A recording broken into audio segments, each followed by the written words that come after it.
The scent of pine and cinnamon hit me the moment I pushed through the heavy glass doors of Bellissimo, the kind of restaurant where I'd never be able to afford even an appetizer on my waitress salary. My fingers trembled as I adjusted the black apron tied around my waist, still damp from where I'd scrubbed a coffee stain in the staff bathroom. The fabric clung uncomfortably to my uniform, but I couldn't afford to look anything less than pristine tonight. Christmas Eve service at Bellissimo meant tips that could cover my rent, maybe even leave enough for the medication I'd been stretching for 3 weeks. "Table 12 needs water," Marco hissed as he breezed past me, his arms loaded with plates that probably cost more than my entire week's wages. "And smile, Arya. You look like you're attending a funeral."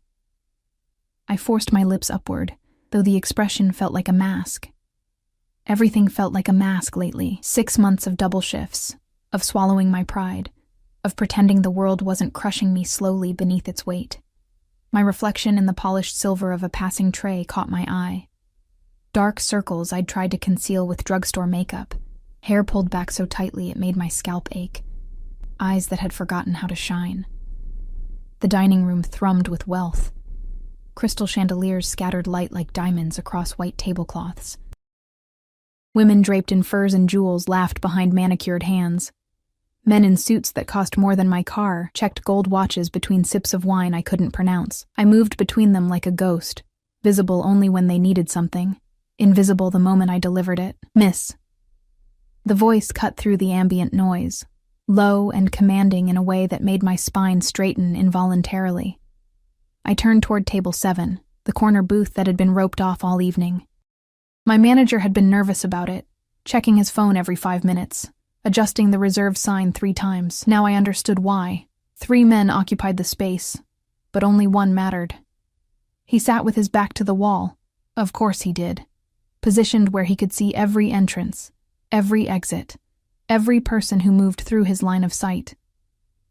Dark hair swept back from a face that belonged on magazine covers, not in the shadowy corners of exclusive restaurants.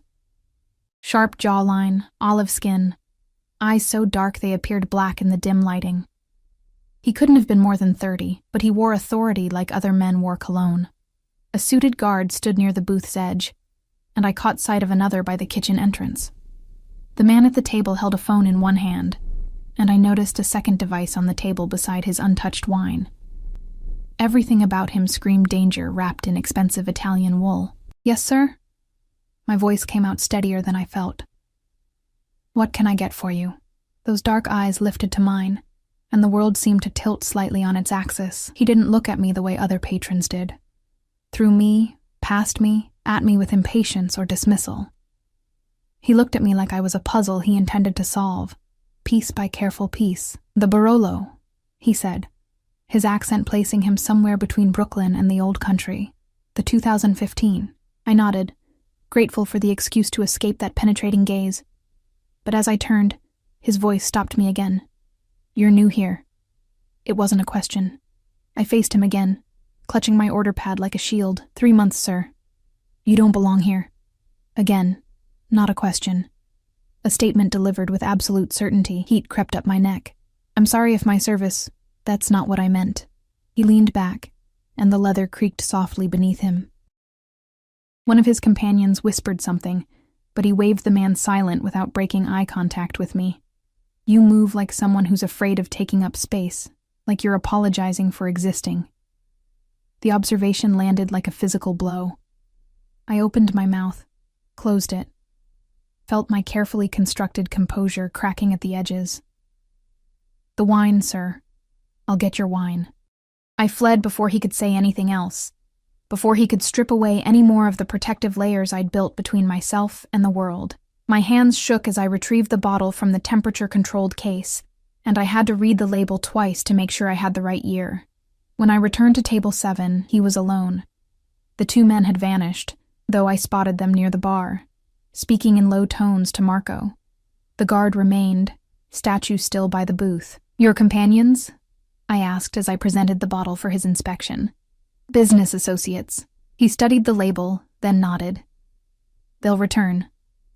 I went through the ritual of opening the wine, hyper-aware of his attention on my movements. My fingers fumbled with the foil cutter, and I felt my cheeks burn with embarrassment. But when I glanced up, he wasn't looking at my hands. He was looking at my face with an intensity that made breathing difficult. "What's your name?" "Arya." The response was automatic, though I immediately regretted giving it. "Arya." He repeated it slowly, like he was tasting each syllable. "It means air, breath, life." "Yes, sir." "Stop calling me sir." There was no harshness in his tone, but the command was clear. "My name is Dante." I poured the wine with trembling hands, praying I wouldn't spill it on the pristine tablecloth. "Is there anything else you need, Mr. Dante?" he corrected. "Just Dante." "Is there anything else you need, Dante?" Something flickered in his expression. Satisfaction, maybe, or something darker. Not yet. I retreated to the safety of the kitchen, pressing my back against the cool wall and trying to steady my racing heart. Through the circular window in the swinging door, I could see him. He'd lifted his phone but wasn't looking at it. He was watching the room, that same calculating gaze sweeping across the other diners with the precision of a predator assessing his territory. "Who is he?" I whispered to Marco as he rushed past with another tray. "You don't want to know," Marco muttered. "Just smile, serve, and forget you ever saw him." But forgetting seemed impossible. For the rest of the evening, I felt those dark eyes tracking my movements. Every time I emerged from the kitchen, I found him watching. Not obviously, not in a way that would draw attention, but I felt it like heat against my skin. When I served table 3, he was looking. When I cleared table 9, he was looking. When I bent to retrieve a fallen napkin near table 15, I glanced up to find his gaze fixed on me with such intensity that I nearly dropped the entire tray I was carrying. His associates returned, along with 2 more men I hadn't seen before. They spoke in voices too low to hear, passing a folder back and forth, but Dante's attention kept drifting back to me. It should have frightened me. Perhaps it did. But there was something else beneath the fear. Something I didn't want to examine too closely. The evening wore on. My feet ached in my cheap shoes. My shoulders burned from carrying heavy trays. But every time exhaustion threatened to overwhelm me, I'd feel that gaze and find myself standing straighter, moving with more purpose, as if performing for an audience of one. It was nearly 11 when disaster struck. I was carrying a tray loaded with desserts: tiramisu, panna cotta, chocolate torti, when my worn shoe caught on the edge of a carpet that had been displaced by a patron's chair. Time seemed to slow as I stumbled forward, the tray tilting, gravity claiming its inevitable victory. The crash echoed through the dining room like a gunshot. Porcelain shattered.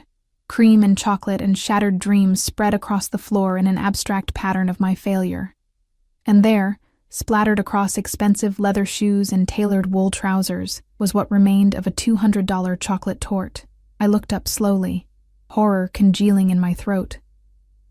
Dante stood frozen, dessert dripping from his pants, his expression unreadable. The entire restaurant had gone silent. His guards had moved forward, hands inside their jackets, and I realized with sickening clarity that they were reaching for weapons. "I'm so sorry," I choked out, dropping to my knees without thinking. "I'm so sorry. Please. I'll pay for cleaning, My hands moved on instinct, trying to brush the chocolate from his pants, and I heard someone gasp. Too late. I realized what I'd done. I touched him, without permission. My hands were on him, on a man who commanded fear with his presence alone, whose guards were looking at me like I'd just signed my death warrant. I yanked my hands back, but Dante caught my wrist. His grip was firm but not painful, his skin warm against mine. He pulled me to my feet with effortless strength, and suddenly, I was standing close enough to smell his cologne. Something dark and woody with notes of bergamot and danger. "Everyone out," he said quietly, not loudly. But every person in that booth moved immediately, melting away like shadows. Even the guards stepped back, though they kept their eyes fixed on me with lethal focus. We stood in a bubble of silence while the restaurant buzzed with whispers around us. His hand still circled my wrist, his thumb pressed against my racing pulse. He had to feel it, the way my heart hammered against my ribs. "You're terrified," he observed, his voice so low only I could hear it. "Yes," I whispered. What was the point in lying? Good. His free hand came up and I flinched, but he only tucked a strand of hair that had escaped my ponytail behind my ear. The gesture was almost tender, completely at odds with the dangerous man before me. "Fear means you're smart.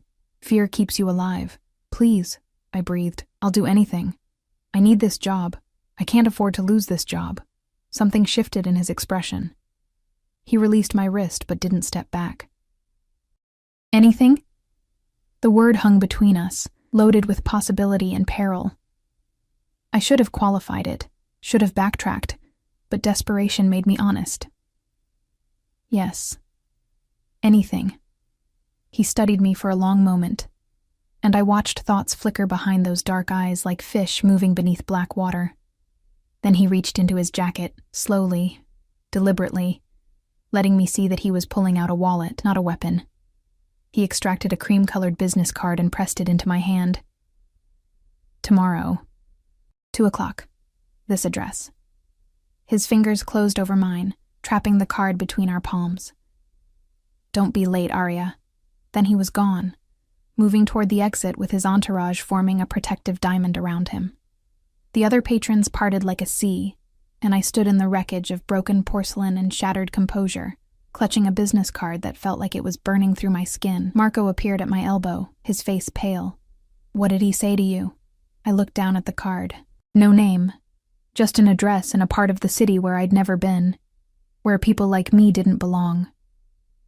"I don't know," I whispered. "But I think I just made a deal with the devil."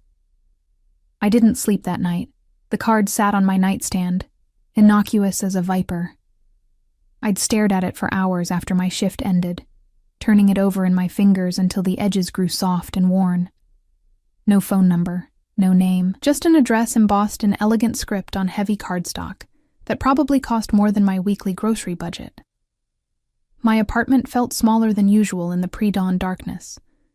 The radiator clanked and hissed, struggling against the December cold that seeped through the single-pane windows I'd covered with plastic sheeting and hope. Water stains bloomed across the ceiling like malignant flowers. The refrigerator hummed its off-key symphony, competing with the argument filtering through the thin walls from 3B. I should have thrown the card away, should have called in sick, hidden in this cramped studio until whatever danger Dante represented found someone else to consume. But desperation had teeth, and they'd been gnawing at me for months. The eviction notice was still tucked under my coffee mug on the kitchen counter. 30 days. I had 30 days to come up with 3 months back rent, plus late fees, or everything I'd been clinging to would disappear. The collection agency had stopped calling about my father's medical bills.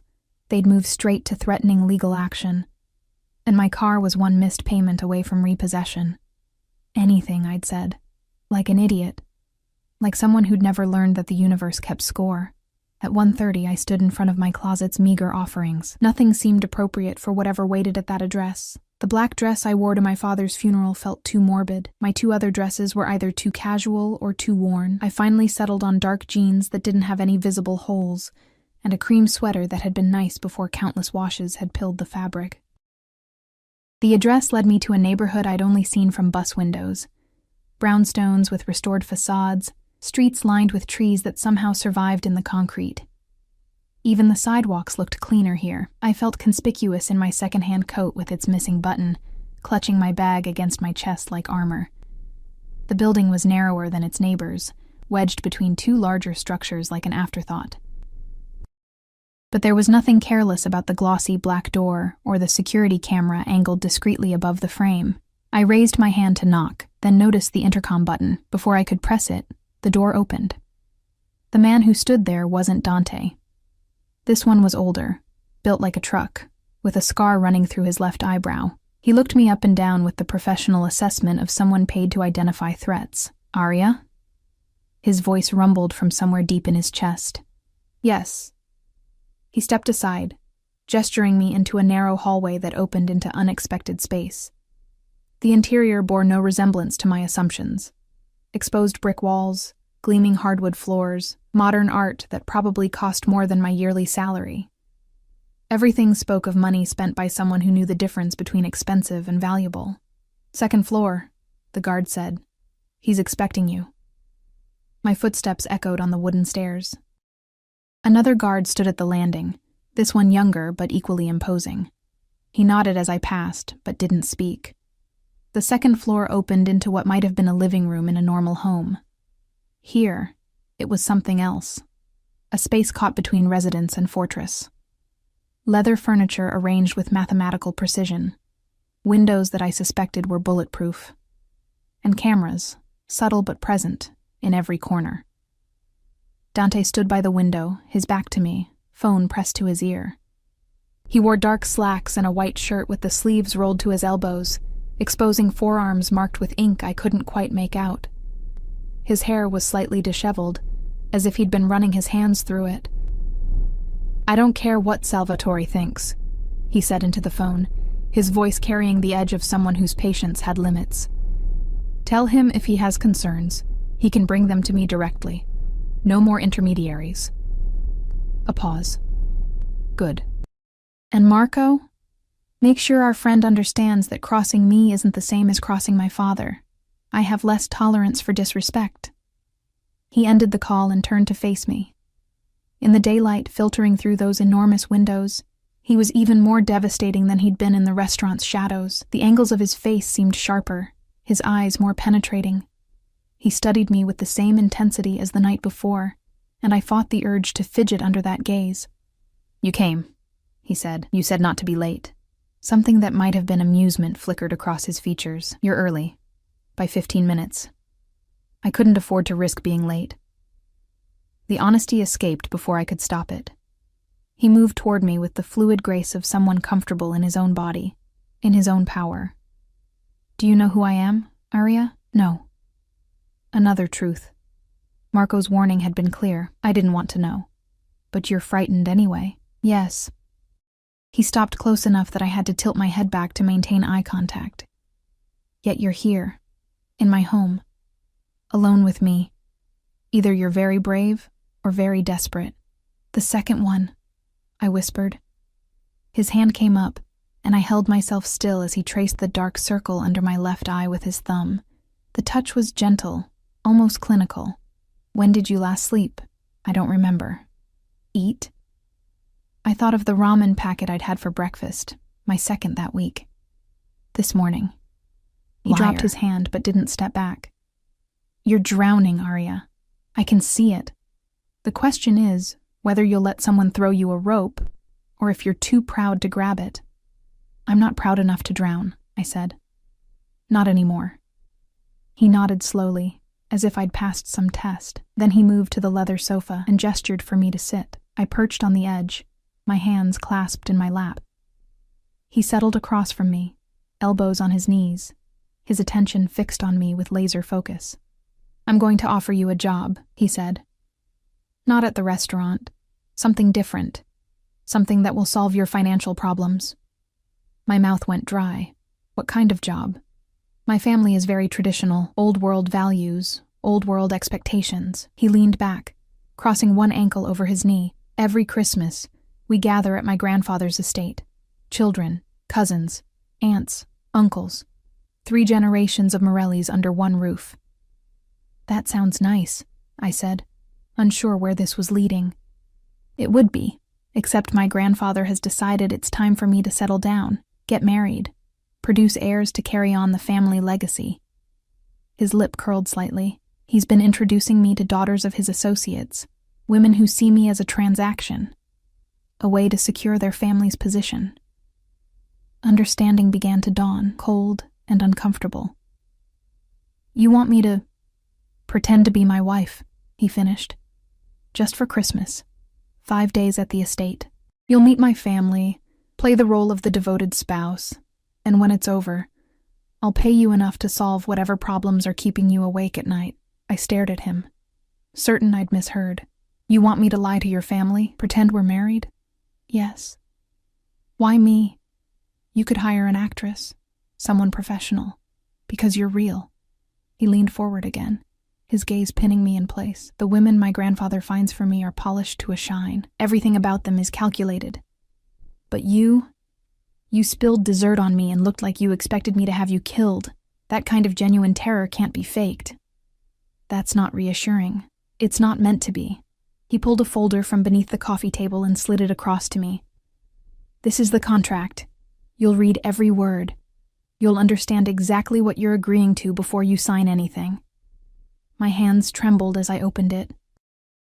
The first page outlined compensation, a number that made my vision swim. Enough to cover my rent, my debts, and leave a cushion that would let me breathe for the first time in months, maybe years. This is too much, I breathed. It's exactly what it's worth. Keep reading. The second page detailed expectations. Appear affectionate. Respond to his touch. Never contradict him in front of his family. Learn basic information about our supposed relationship. Sleep in the same room, but the contract explicitly stated separate beds. Then I reached the third page, and my blood turned cold. Rule 1. You will not, under any circumstances, be alone with any male member of the Morelli family or any male guests at the estate. If you need to leave a room, Dante or a designated female family member must accompany you. This rule has no exceptions. I looked up to find him watching me with unreadable eyes. What is this? Exactly what it says. This is insane. I can't agree to... You can, and you will. His voice had hardened, losing any pretense of warmth. That rule is non-negotiable. Break it, and the contract is void. You'll receive nothing. Why? I demanded. Why would you... He stood abruptly, moving to the window. His shoulders were rigid beneath the expensive fabric of his shirt. Because the men in my family don't know how to keep their hands to themselves. Because I've seen what happens to women who catch their attention. Because I won't have you becoming collateral damage in games I can't always control. The raw honesty in his voice shocked me silent. My cousin Vincent has a reputation, he continued, still facing the window. My Uncle Carmine thinks his money entitles him to anything he wants. Even my own brother. He stopped, his jaw working. That rule protects you, Arya. It might seem controlling, but it's the only way I can guarantee your safety in that house. And what about my safety with you? The question emerged softer than intended. He turned then, and something dangerous flickered in his expression. With me, you're untouchable. But that protection only works if you follow the rules. I looked back at the contract, at the impossible sum of money, at the 5 days that would save me from drowning. What happens after?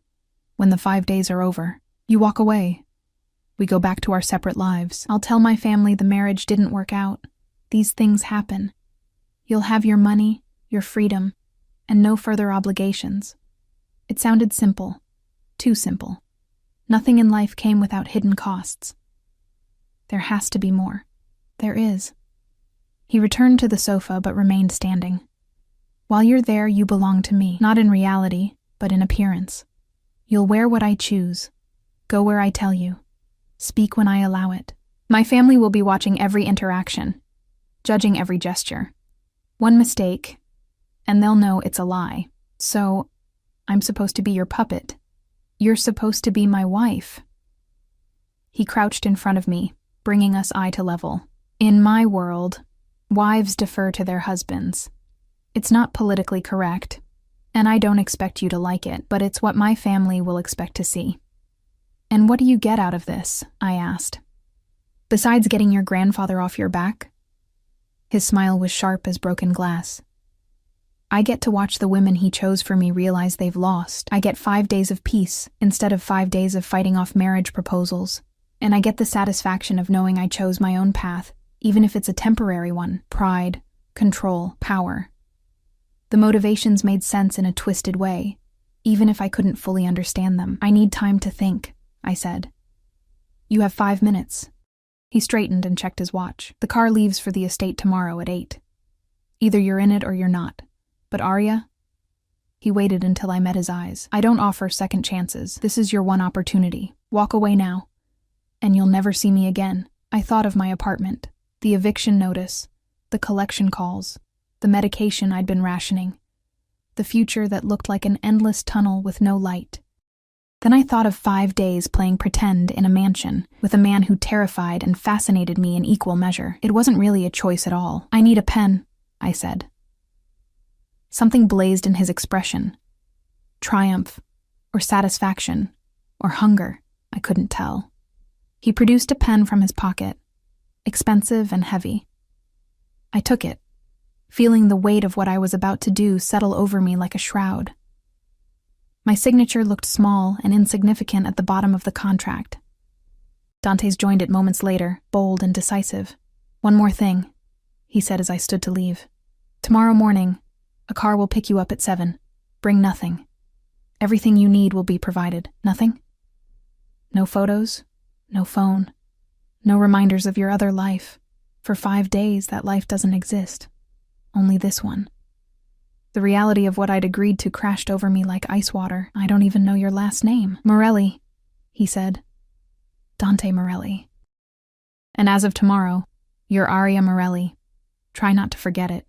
The black Mercedes that arrived at 7 the next morning was nothing like the cars I'd grown accustomed to seeing. It gleamed with a polish that seemed almost liquid, its windows tinted so dark I couldn't see inside. A driver in a charcoal suit emerged, the same scarred man from Dante's brownstone, and opened the rear door without a word. I climbed in, my empty hands feeling strange and weightless. The interior smelled of leather and something subtle I couldn't identify, expensive and clean. Dante sat in the far corner, scrolling through one of his phones. He wore a black sweater and dark jeans, somehow making casual look calculated. He didn't look up as the door closed behind me. "Seatbelt," he said. I fumbled with the mechanism, hyper-aware of the silence between us. The car pulled into traffic with a smoothness that spoke of suspension systems I couldn't fathom. We'd been driving for 5 minutes before he finally set down his phone and turned his attention to me. "You didn't sleep again." It wasn't a question, but I answered anyway. "No." "Second thoughts?" "About 100 of them." His mouth curved slightly. "But you're here." "I signed a contract. Contracts can be broken." He shifted, angling his body toward mine. "Are you going to break this one, Aria?" I met his gaze and saw the test in it. "No." "Good." He reached into a leather bag at his feet and withdrew a small velvet box. My heart stuttered when I saw it. "Give me your left hand." I extended it slowly, watching as he opened the box to reveal a ring that caught the morning light and shattered it into 1,000 pieces. The diamond was substantial, but not ostentatious, set in what looked like platinum. 2 smaller stones flanked it, and the band itself bore intricate engraving. "It was my grandmother's," he said, sliding it onto my finger. The fit was perfect. "She died when I was 12. My grandfather kept it in a safe for years, waiting for the right woman." The weight of it felt wrong on my hand. "I can't wear this. What if something happens to it? Then something happens to it." He didn't release my hand, his thumb tracing over the ring. "But nothing will. You'll treat it with the same care you'd treat your own life, because that's what my family will expect." His touch lingered longer than necessary before he pulled back. From the bag, he produced a folder thick with papers. "Everything you need to know about us, how we met, when we got married, where we went on our honeymoon. Memorize it. My Aunt Francesca has a memory like a steel trap, and she'll test you." I opened the folder to find page after page of fictional history. We'd met at a charity gala. I'd been serving, naturally, and he'd been immediately taken with my grace. We'd dated for 6 months before he proposed at a restaurant overlooking the harbor. We'd married quietly, just a small ceremony, because I preferred intimate gatherings.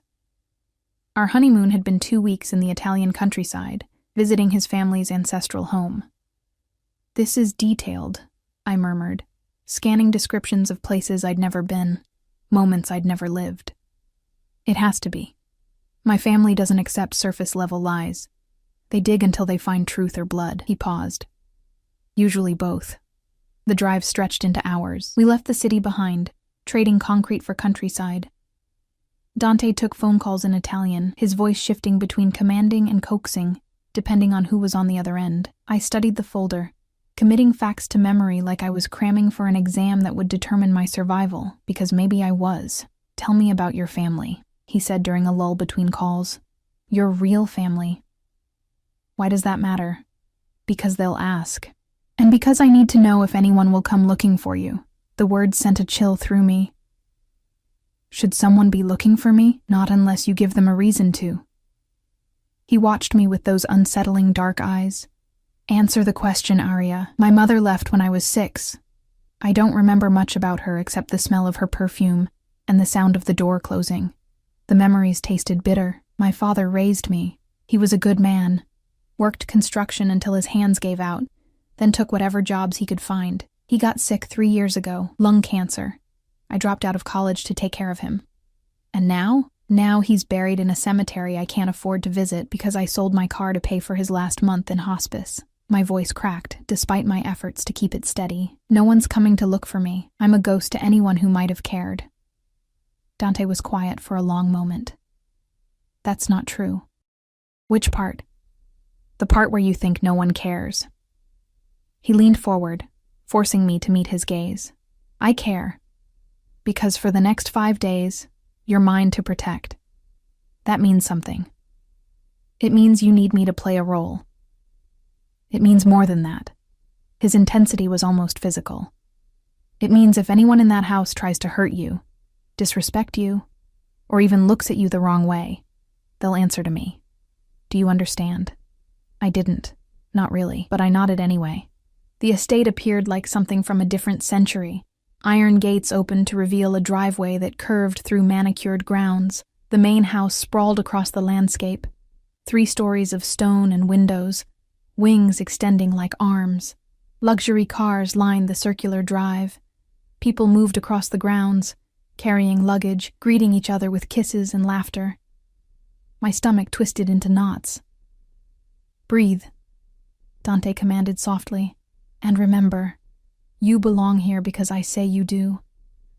No one questions that. The driver opened my door, and Dante appeared at my side immediately. His hand found the small of my back, proprietary and warm through my borrowed coat, because it was borrowed. When I dressed that morning in my own clothes, the driver had handed me shopping bags containing an entirely new wardrobe. The coat I wore probably cost more than 3 months of my rent. Dante! A woman's voice rang out, bright and warm.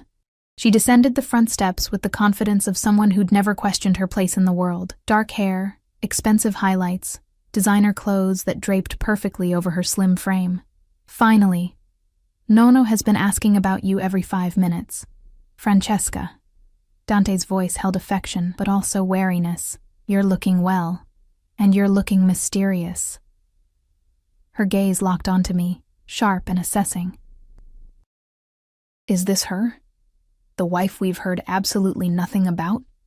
Arya, Dante said, his hand pressing slightly harder against my back. This is my cousin Francesca. Francesca, my wife, Arya. I extended my hand, but Francesca pulled me into an embrace that smelled of expensive perfume and subtle interrogation. Let me see the ring, she demanded, pulling back, but keeping hold of my hand. Her eyes widened when she saw it. Madonna, that's Nonna Lucia's ring. Dante, you said... I know what I said. His tone brooked no argument. Things changed. Francesca's gaze moved between us, calculation visible in her expression. Well, this is going to be interesting. Come. Nono is in the study. He'll want to meet her immediately. As we followed her inside, Dante leaned close to my ear. She's already suspicious. Be careful. The interior of the house was overwhelming. Marble floors, oil paintings in gilded frames, furniture that belonged in museums. People filled the spaces, all turning to stare as we passed. I felt their eyes cataloging everything about me, measuring me against some standard I'd never meet. Dante's hand never left my back. When we climbed the grand staircase, his fingers spread wider, more possessive. When a man I didn't know called out a greeting, Dante angled his body between us, blocking the man's view of me. Every gesture screamed ownership in a way that should have offended me, but instead made me feel strangely secure. The study was smaller than I expected, lined with books and smelling of cigar smoke and old leather. An elderly man sat behind an enormous desk, his white hair swept back from a face that must have been handsome 50 years ago. Even seated, his presence filled the room. This was a man accustomed to obedience. No, Dante said, his voice shifting to something more formal. I'd like you to meet my wife. The old man's eyes, the same dark shade as Dante's, fixed on me with predatory interest. So, the mysterious bride. He stood slowly, using a cane but needing it less than he pretended. Come here, girl. Let me look at you. I glanced at Dante, who nodded slightly. I approached the desk, my legs trembling. The old man, Nono, reached out and caught my left hand, examining the ring with a jeweler's attention to detail. You gave her Lucia's ring. His voice was gravelly, accented. Bold choice. She deserved it, Dante said from behind me. Did she? Nono released my hand but continued studying my face. Tell me, Arya. What do you see in my grandson? The question was a trap. I could feel it. I see a man who knows what he wants and isn't afraid to claim it. Something flickered in those ancient eyes. Diplomatic. But I asked what you see, not what you think I want to hear. I took a breath and chose honesty over safety. I see someone who carries the weight of expectations that would crush most people. I see someone who's learned to turn that weight into armor, and I see someone who's lonely in a way that has nothing to do with being alone. The silence that followed my words felt deafening. Dante had gone completely still. Francesca, who'd followed us in, made a small sound that might have been surprise or admiration. Nono's face remained impassive for several heartbeats. Then he smiled, revealing teeth that were too perfect to be original. Interesting. Very interesting. Dante, you've chosen well. Perhaps you have your grandfather's eye after all. Perhaps, Dante said, but there was an edge to his voice I didn't understand. Go, get settled. Dinner is at 7. Everyone will be there. Nono waved us away with his cane. And Arya? Welcome to the family. Try not to let them eat you alive. Dante's hand found mine as we left the study, his grip tight enough to border on painful. He didn't speak as we climbed to the 3rd floor, past curious stares and whispered conversations. Our room was at the end of a long hallway, isolated from the others. He closed the door behind us and released my hand. What the hell was that? What was what? That thing you said to my grandfather, about me being lonely. He turned on me, his expression turbulent. Where did that come from? I don't know. He asked, and I answered. I backed up a step. Was I wrong? That's not the point. He ran a hand through his hair, destroying its careful styling. You can't do that. You can't see things you're not supposed to see and say them out loud. I thought I was supposed to convince them we're really married. You are. But not like that. Not by... He stopped, seeming to struggle with words. My grandfather is a dangerous man, Arya. He collects information the way other people collect stamps. You just gave him ammunition against me. I'm sorry. I didn't mean... Forget it. He moved to the window, putting distance between us. Just be more careful, please. I looked around the room for the first time. It was beautiful in an intimidating way. A massive 4-poster bed dominating the space, antique furniture, rugs that probably cost more than my entire life. And there, tucked discreetly in the corner, was a second, smaller bed. The separation we'd agreed upon. The bathroom is through there, Dante said without turning around. Your clothes are already in the closet. Dinner clothes are marked. Wear the red dress. Dante, I need to make some calls. Stay in this room until I come back for you. Don't open the door for anyone except me. He finally looked at me, and his expression had shuttered completely. Remember Rule 1, Arya. It starts now. He left before I could respond, and I heard the quiet snick of a lock engaging. I was alone in a gilded cage, wearing a dead woman's ring, carrying a false name, and already failing at the role I'd been paid to play. I moved to the window and looked out over the estate grounds. People moved below like pieces on a chessboard, playing games I didn't understand with rules I'd never learned. Somewhere in that house were men Dante feared would hurt me. Somewhere below, his grandfather was analyzing every word I'd said, looking for weaknesses to exploit. And somewhere, buried beneath my terror and uncertainty, was a traitorous flutter of something that felt dangerously close to excitement.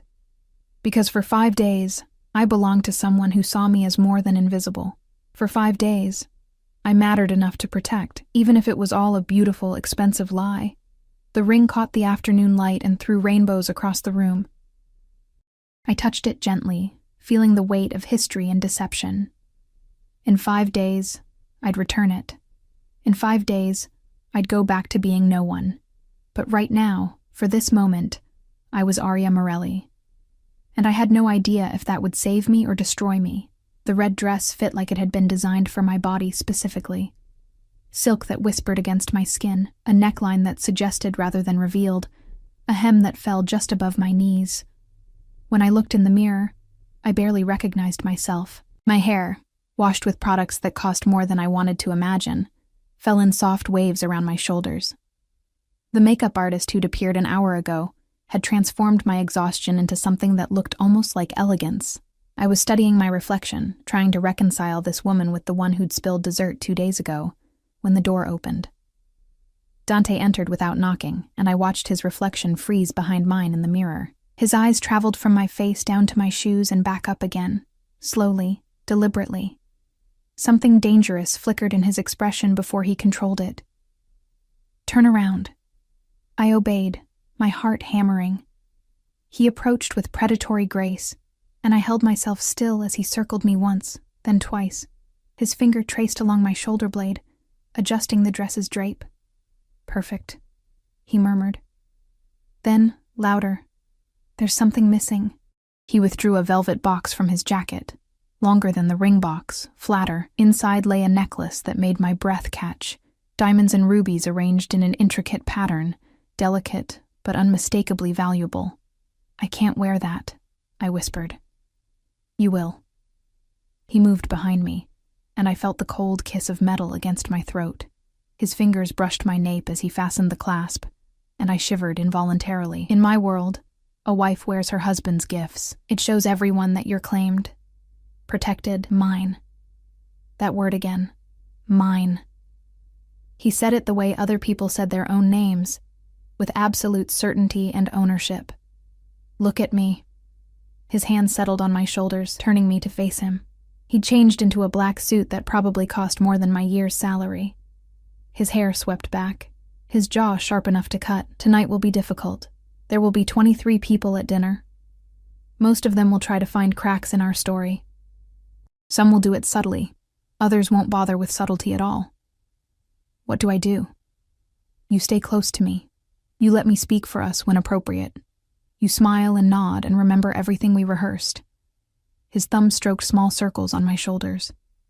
"And if anyone makes you uncomfortable, you tell me immediately. Understood?" "Yes." "Good." But he didn't release me. Instead, his gaze dropped to my mouth, and for a breathless moment I thought he might kiss me. Then he stepped back abruptly. "One more thing. My brother will be there. Marco. You mentioned him before, in the contract briefing.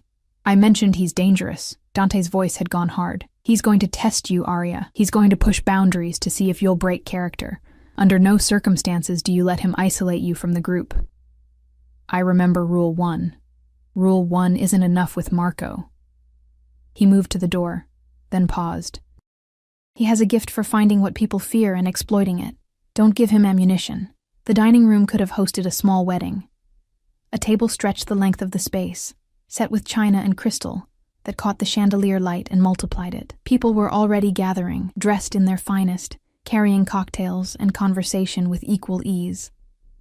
Dante's hand found my back again as we entered, and I felt eyes turn toward us like flowers seeking sun. Conversations didn't stop exactly, but they shifted, became more conscious of our presence. There he is, a man who had to be related to Dante. Same dark coloring, same sharp features, but softer somehow, less dangerous. Approached with a drink in hand, and a smile that didn't quite reach his eyes. My little brother, finally gracing us with his presence, and this must be the bride we've heard so much about. "Marco." Dante's tone carried a warning. "This is Aria. Aria, my older brother Marco." Marco took my hand and brought it to his lips, his gaze never leaving my face, enchanted. "Tell me, Aria, how did you manage to trap my notoriously commitment-phobic brother?" "I didn't trap anyone," I said, fighting the urge to pull my hand back. "No?" Marco released me slowly. "Then perhaps he trapped you. Dante always did have a talent for getting what he wants. Marco.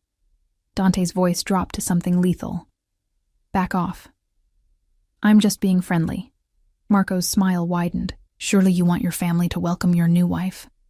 I want you to remember your manners. The tension between them was thick enough to choke on. I felt Dante's hand press harder against my back, felt the coiled violence in his body. Marco seemed to feel it too, because he laughed and raised his hands in mock surrender. Of course. My apologies, Arya. Welcome to the family. He moved away, but I felt his gaze lingering like oil on my skin. He's going to be a problem, I whispered. He's always a problem. Dante guided me toward the table. Stay on my right. Don't let anyone separate us. Dinner was an elaborate dance of courses and conversations. I sat beside Dante, hyper-aware of every movement, every word. His grandfather held court at the head of the table, telling stories in rapid Italian that made everyone laugh. Francesca sat across from us, watching with calculating eyes. And Marco positioned himself 4 seats down, where he could observe without being obvious about it. The food was incredible, each course more elaborate than the last.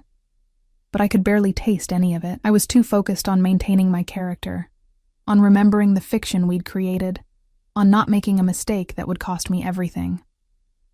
So, Arya, an older woman I'd been introduced to as Aunt Sophia said during the 3rd course, tell us about your family. Where are you from?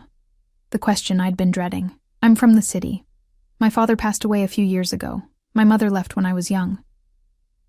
How tragic, Sophia said, but her eyes were sharp.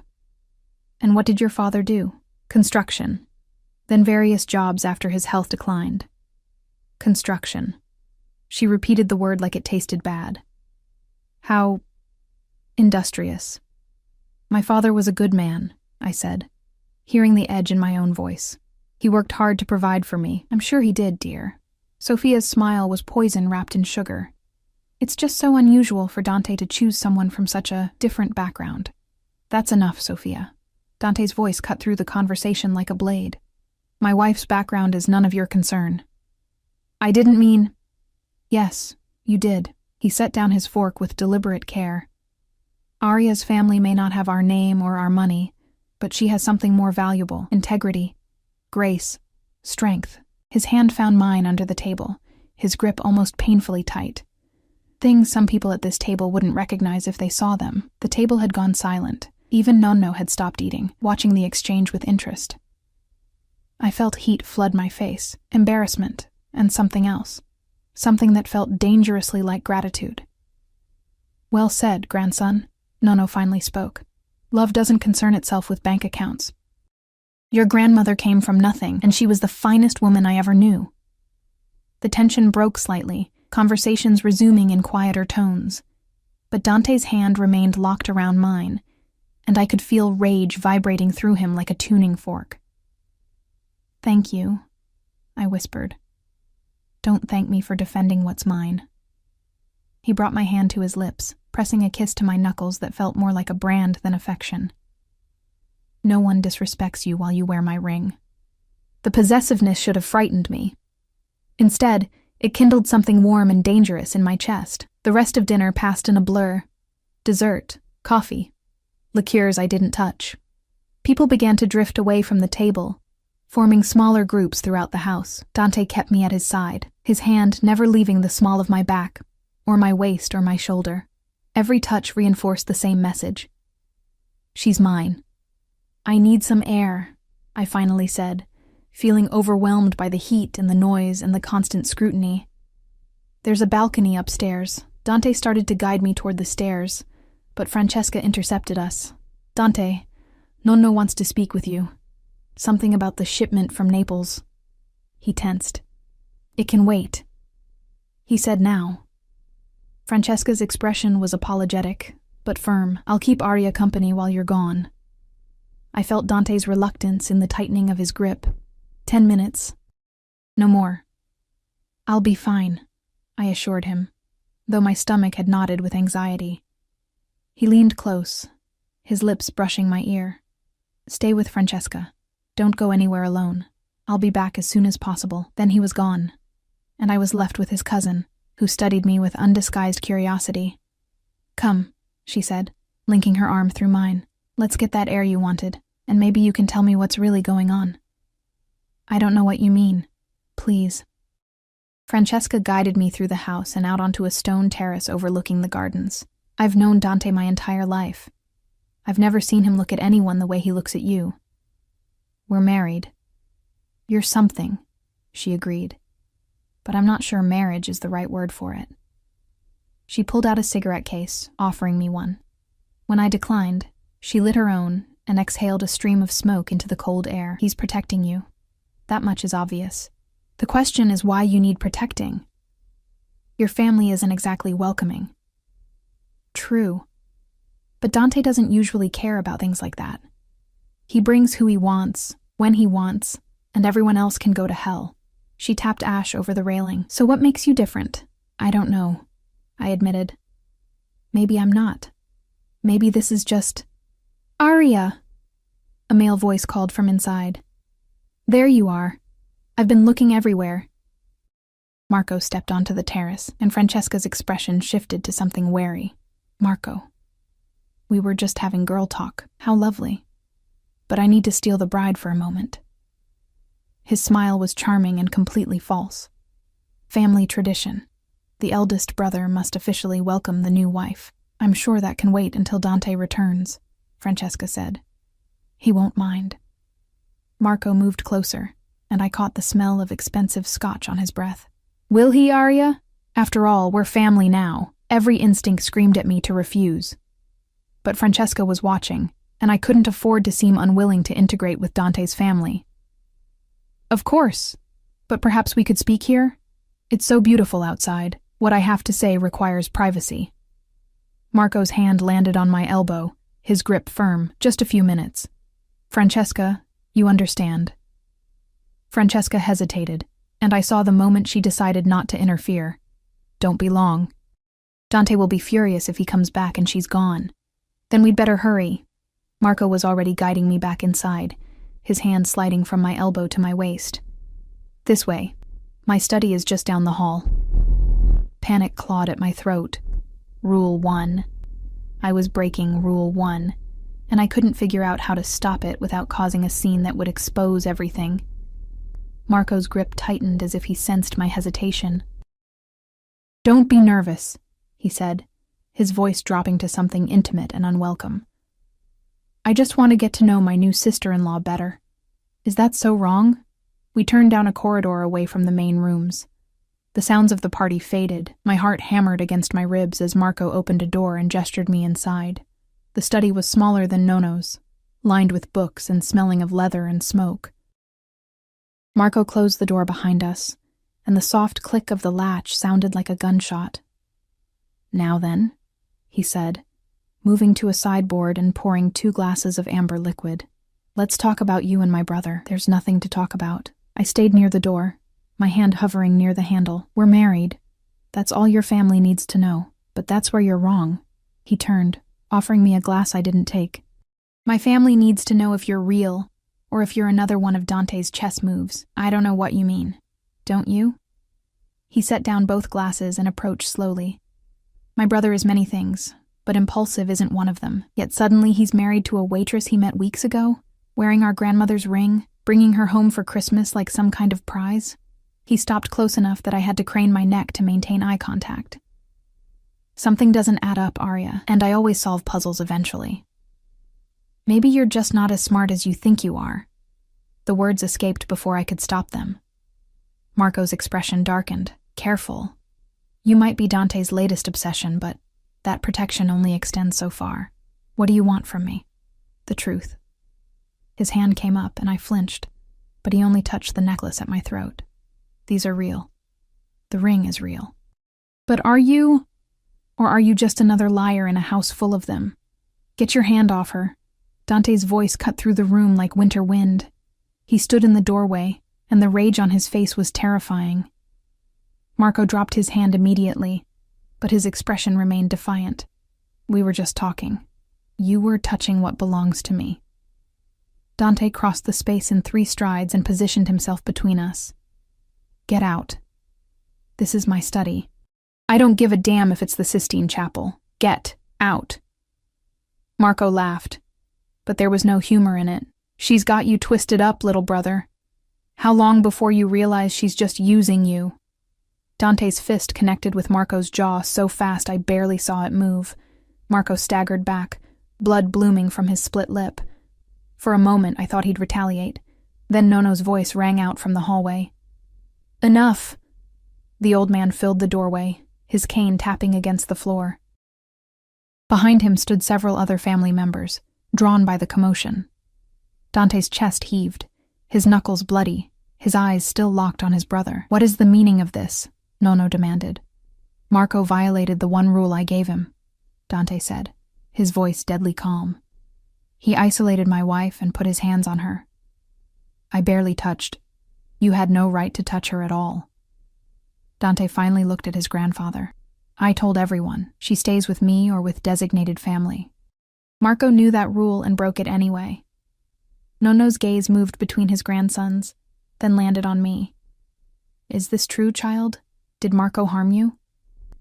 He frightened me, I said honestly, but Dante arrived before anything could happen.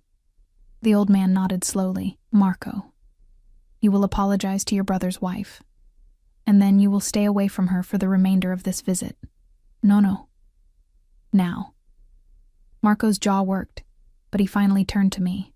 My apologies, Arya, I overstepped.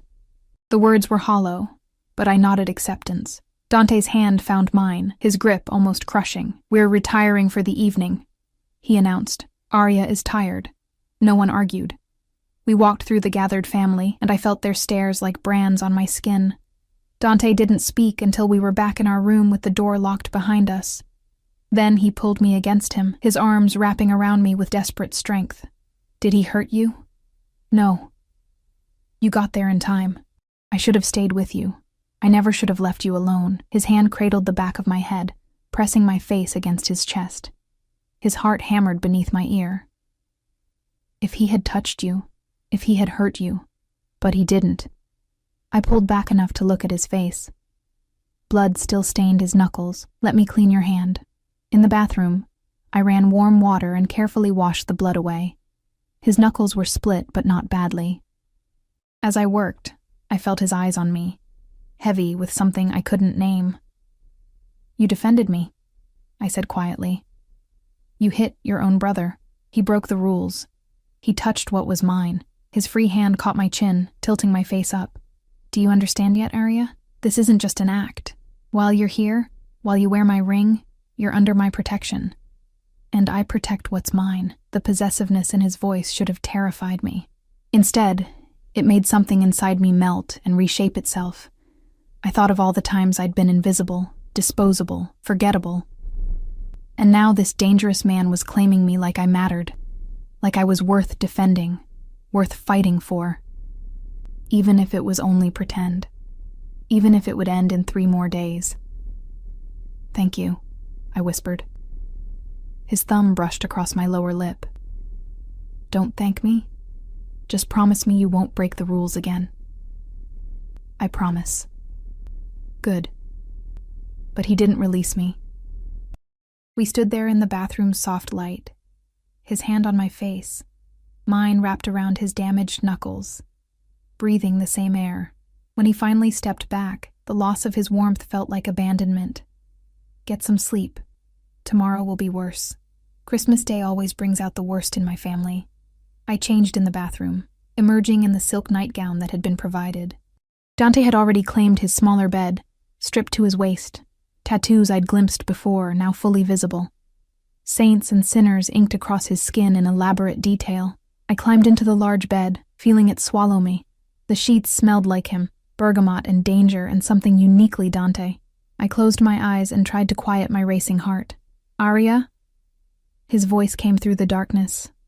Yes? I meant what I said. You're mine to protect. Remember that. I touched the ring on my finger, the necklace at my throat. 5 days. I had 3 more days of being his. And God help me. I wasn't sure I wanted them to end. Christmas morning arrived with snow falling silent and thick beyond the windows. I woke to find Dante already dressed, standing at the glass with a phone pressed to his ear, speaking in rapid Italian. The smaller bed was empty, its sheets undisturbed. He'd never slept. "Capisco," he said into the phone. "Handle it quietly. I don't want complications today of all days." He ended the call and turned to find me watching. "Buon Natale." "Merry Christmas," I replied, my voice still rough with sleep. He approached the bed, and I realized I was still in the nightgown. The covers pooled around my waist. His gaze traveled over me before he caught himself. "There's breakfast downstairs, then gift exchange, then Christmas dinner." He sat on the edge of the bed, close enough that I felt the heat of him. "My family goes all out for Christmas. It's the one day a year when we pretend we're normal. Are you ever normal?" "Not since I was 12 and my father sat me down to explain what business we were really in." Something dark crossed his face. "Get dressed. The green dress. And Arya." He waited until I met his eyes. "Stay close to me today, especially close." The warning sent ice through my veins. "What's wrong?" "Nothing yet, but Marco isn't done. He's humiliated, and humiliated men in my family do stupid things." He stood, moving to the door. "I'll be right outside. 10 minutes." The green dress was emerald silk that brought out the gold in my skin. I brushed my hair until it shone and applied minimal makeup, my hands steadier than they'd been yesterday. When I emerged, Dante was leaning against the wall, scrolling through messages. He looked up, and that same arrested expression from yesterday crossed his features. "Beautiful," he murmured, then seemed to catch himself. He offered his arm. "Ready?" The house had transformed overnight. Garlands draping every surface, a massive tree in the main hall covered in ornaments that probably cost more than cars. The smell of cinnamon and pine and something baking filled the air. Family members gathered in the formal living room, already dressed in their finest, drinking champagne at 9 in the morning. Nono presided over the chaos from his throne-like armchair, directing traffic with his cane. When he saw us, his weathered face creased into something almost warm. "Ah, the newlyweds. Come, sit. We're about to begin." Dante guided me to a love seat positioned in Nono's direct line of sight. His arm draped across my shoulders, his thumb tracing absent patterns on my upper arm. To anyone watching, we looked like what we were supposed to be. A couple so newly married we couldn't bear to stop touching. But beneath the performance, I felt tension humming through Dante's body like a live wire. Gift exchange was a lavish affair. Boxes wrapped in expensive paper passed from person to person. Jewelry, watches, designer clothes. I received gifts from family members I'd barely spoken to, a scarf from Francesca, perfume from Aunt Sophia that smelled like an apology, a bracelet from one of the uncles whose name I couldn't remember. Then Dante handed me a box wrapped in silver paper. From me. My hands trembled as I opened it. Inside lay a first edition of a book I'd mentioned once during our rehearsed history, a novel about a woman who'd lost everything and rebuilt herself from ashes. The cover was pristine, the pages delicate with age. "How did you—" I looked up, shocked. "This costs thousands." "I know what it costs." His expression was unreadable. "I also know you sold all your books to pay bills. Consider this the first of many you'll own again." The gesture hit me like a physical blow. He'd listened. He'd remembered. He'd cared enough to find something that mattered, not just something expensive. My eyes burned with tears I couldn't afford to shed. "Thank you," I whispered. "You're welcome, wife." He pulled me closer, pressing a kiss to my temple that felt less like performance and more like possession. I'd gotten him a gift, too, a vintage fountain pen I'd found in one of the estate's many shops. Using money Dante had given me for expenses, it wasn't much compared to what he'd given me. But when he opened it, something shifted in his expression. "My father had one like this," he said quietly, "before he died. I'm sorry." "I didn't know. Don't apologize." He tested the pen's weight in his hand. "It's perfect." The moment broke when Marco entered the room, his jaw bruised, his eyes cold. He carried a bottle of wine and an envelope. "For the happy couple," he announced, his voice carrying across the room, "a gift from me and Elena." Elena, a woman I'd been introduced to briefly, Marco's girlfriend or wife or something, smiled from where she sat. but Marco's smile was sharp as glass. Dante took the envelope without opening it. "Thank you." "Aren't you going to read it?" Marco pressed. "It's a gift certificate for a romantic weekend getaway. Thought you two might enjoy some time alone, away from family pressures." The emphasis on pressures was deliberate. I watched Dante's jaw tighten, watched him calculate whether rising to the bait was worth it. "Very thoughtful," Dante said finally, setting the envelope aside. "We'll consider it." "You do that." Marco's gaze slid to me. After all, every marriage needs to be tested. See if it can survive outside controlled environments. "Marco." Nono's voice cracked like a whip. Enough, but the damage was done. The room had gone quiet, everyone watching to see what would happen next. I felt Dante's arm tighten around me, felt violence coiling in his muscles. "Perhaps we should open the wine," I heard myself say. It would be rude not to accept such a generous gift. The deflection worked. Marco's smile widened, but he backed off. Dante's hand found mine under the cover of my skirt, squeezing once in what might have been gratitude or warning. The rest of the morning passed in a blur of forced cheer and underlying tension. By the time we broke for lunch, my face hurt from smiling. Dante barely left my side, his touch constant, a hand on my back, fingers laced through mine, his body angled to shield me from direct interaction with his brother. "You're exhausted," he observed as we climbed the stairs to change for dinner. "I can see it." "I'm fine." "You're a terrible liar." He unlocked our door and guided me inside. "Rest. I have some business to handle before dinner. I'll be back in an hour." "What kind of business?" "The kind you don't want to know about." He caught my face in his hands, his thumbs stroking my cheekbones. "Lock the door behind me. Don't open it for anyone but me, understand?" "Yes." But he didn't move. He stood there, holding my face, his dark eyes searching mine for something I couldn't name. "3 more days," he said softly. "3 more days, and you're free." The words should have brought relief. Instead, they felt like mourning. He left before I could respond.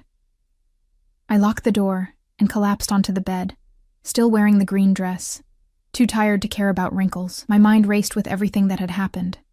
The gifts, the tension, Marco's thinly veiled threats. But beneath it all was something else, something I didn't want to examine. The way Dante looked at me, the way his touch lingered, the way he'd chosen a gift that meant something instead of something expensive. These weren't the actions of a man playing a role. These were the actions of a man who... No, I couldn't let myself think that way. This was temporary. A transaction. In 3 days, I'd take my money and disappear back into my regular life, and Dante would find another way to appease his grandfather. I must have dozed because I woke to shouting from somewhere below. Male voices raised in anger. The words were Italian, but the rage transcended language. I sat up, my heart hammering, straining to identify the voices, Dante and Marco, fighting about something that made the floor vibrate with violence, a crash, breaking glass, more shouting, then silence so complete it was worse than the noise. I was at the door before I consciously decided to move, my hand on the lock, but Dante's words echoed in my memory.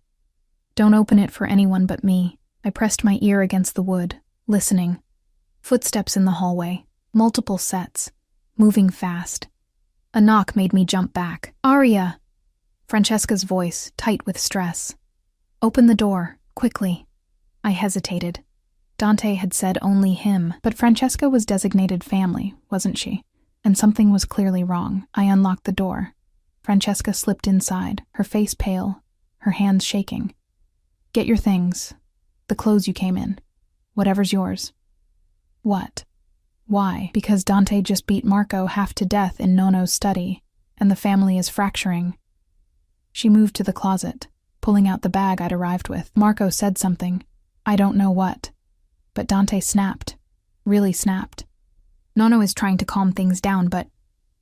The door burst open. Dante filled the frame, his shirt torn, his knuckles bleeding again, his face carved from stone. "Out, Francesca." She fled without argument. Dante closed the door and locked it, then turned to face me. Blood spattered his collar. His chest heaved with exertion or rage or both. "What happened?" I whispered. Marco can't keep his mouth shut. His voice was gravelly, dangerous. He implied things about you, about what kind of woman would marry me for money. He crossed to me in 3 strides. I told him if he said your name again, I'd kill him. He laughed, so I made sure he understood I wasn't joking. Dante, don't.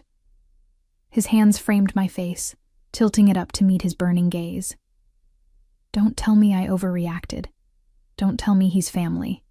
Don't tell me any of the rational things I already know. I wasn't going to.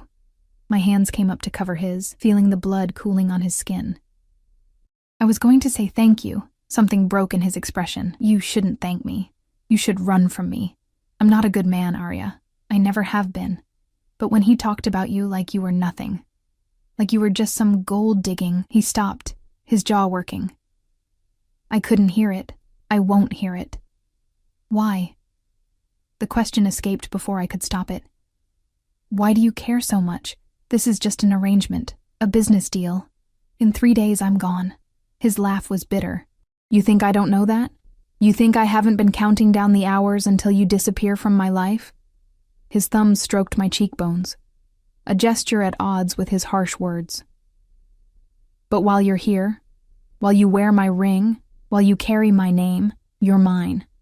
And I protect what's mine, even when it's temporary, even when it destroys me. The raw honesty in his voice cracked something open inside me. What if I don't want to be temporary? The words hung between us like a held breath. Dante's eyes searched mine, looking for deception, for manipulation, for anything except the truth I was too exhausted to hide. Don't, he said roughly. Don't say things like that unless you mean them. I mean them. My hand slid from his to grip his forearms, feeling the tension coiled there. I came here for money, for survival. But somewhere between your grandfather's study and tonight, something changed. You changed it. You made me feel like I mattered, like I was worth defending, worth protecting. Worth. He kissed me. Not gently. Not tentatively. He kissed me like a drowning man finding air, his hands tangling in my hair, his body pressing mine against the door. I kissed him back with equal desperation, tasting blood and anger, and something that felt terrifyingly close to need. When we finally broke apart, both breathing hard, he rested his forehead against mine. This is insane. You know that, right? I know. I'm not a good man. I do terrible things for terrible reasons. My world is violent and dangerous and not meant for people like you, people like me. Good people. Innocent people. People who deserve better than what I can offer. His hands gentled in my hair. You should take your money and run as far from me as possible. What if I don't want to run? Then you're as crazy as I am. He kissed me again. Softer this time, but no less consuming. And God help us both. A sharp knock interrupted us. Dante? Nonno's voice muffled by the door. We need to talk. Now. Dante's eyes closed briefly, his hands tightening in my hair. Then he released me and stepped back, leaving me cold and unsteady. Stay here. I mean it this time. Lock the door. Don't open it for anyone. What's going to happen? I don't know. But whatever it is, you're protected. I'll make sure of it. He cupped my face one more time. Trust me, Arya. I do. The surprise in his expression nearly broke me. Then he was gone, and I was alone with the taste of him on my lips and the certainty that nothing would ever be the same. I paced the room for what felt like hours. Outside, the sun set early, winter darkness claiming the estate. Voices rose and fell from somewhere below, arguing, negotiating, deciding my fate without my input. When the door finally opened, I spun around expecting Dante. Instead, Nonno entered, using his cane but moving with more purpose than pretense. He closed the door behind him and studied me with those ancient, calculating eyes. Sit, child. I obeyed, sinking onto the edge of the bed. He settled into the armchair by the window, arranging himself with the care of someone whose bones remembered every year they'd carried. You've caused quite the upheaval, he said finally. In less than 3 days, you've managed to fracture my family in ways I haven't seen in 20 years. I'm sorry. I never meant... Don't apologize for being the catalyst. Sometimes families need to break before they can heal properly. He tapped his cane against the floor. Dante told me everything. The arrangement, the contract, the 5 days. All of it. Horror flooded through me. Sir, He also told me he's in love with you. The world tilted. What? I've known that boy since he drew his first breath. Watched him grow from a baby into the man who now runs half our operations. I've seen him angry, violent, cold, calculating. But I've never seen him terrified until tonight. Nono leaned forward. He's terrified of losing you, Arya. Terrified that when these 5 days end, you'll take your money and disappear, and he'll go back to being the lonely man you described in my study. Tears burned my eyes. I don't know what to say. Say whether you feel the same, because if this is still just a transaction for you, I need to know. I won't watch my grandson destroy himself over a woman who can't love him back. I thought of Dante's hands on my face. His voice saying, "You're mine." The way he'd defended me at every turn, fought for me, bled for me. The gift he'd chosen because he'd listened. The kiss that had tasted like coming home. I didn't mean to fall for him, I whispered. I came here for money, for survival. But he made me feel like I was worth something. Like I mattered. And somewhere between fear and gratitude, my voice broke. I fell in love with a man I was supposed to be pretending to love. How stupid is that? Nono's laugh was rough but genuine. Not stupid, human. He stood slowly, moving to the door. The contract is void. Dante burned it an hour ago. You're free to leave whenever you want, with the full payment he promised. What? He said he won't trap you, won't force you to stay. If you want to go, the car is ready. Nono opened the door, then paused. But if you want to stay, if you want to try building something real with him, he's downstairs, in the library, waiting to see which choice you make. Then he was gone, and I was left alone with the most important decision of my life. I could take the money and run, go back to my old life with enough to start over. Be safe. Be free. Be alone. Or I could walk downstairs and choose the dangerous man who'd somehow become my entire world in less than a week. The choice wasn't really a choice at all. I found him in the library, standing by the fireplace with his back to me. He'd changed his shirt, cleaned the blood from his hands, but his shoulders still carried the weight of someone expecting rejection. Dante. He turned slowly, his expression carefully blank. You're still here. I'm still here.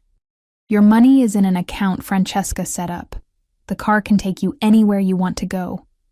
His voice was controlled, but his hands betrayed him, curling into fists at his sides. You're free, Arya. Completely free. And if I don't want to be free, hope flickered in his eyes before he shuttered it.